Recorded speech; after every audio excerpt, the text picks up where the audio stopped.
What is setter-based dependency injection in Spring?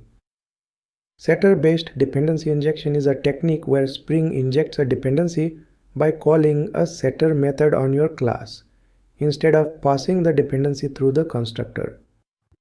In simple words, Spring creates the object first, and then it calls the setter method to assign the dependency. The object is fully constructed, and after that, Spring injects what it needs. Setter injection is useful when a dependency is optional or when you want the flexibility to replace that dependency later, such as during test or custom configuration. Setter-based injection becomes active when you annotate the setter method with an auto-wired. This annotation tells Spring, whenever you create this bean, call this setter and inject the matching dependency. Let's understand setter injection with a simple example. Spring starts the application and scans for beans inside your project. It finds logger service because of the add service annotation and creates a bean for it. It finds payment service and creates a bean for that too.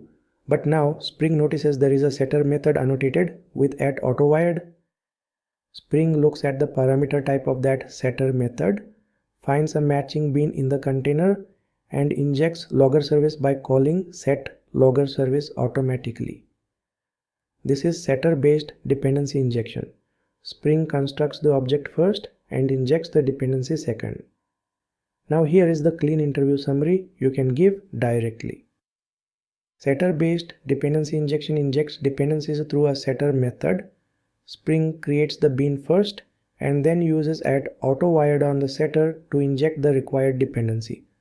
This method is used for optional dependencies or when you want the flexibility to change or override dependencies later.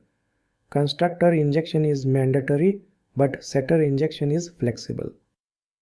That is the complete explanation of setter-based dependency injection in Spring.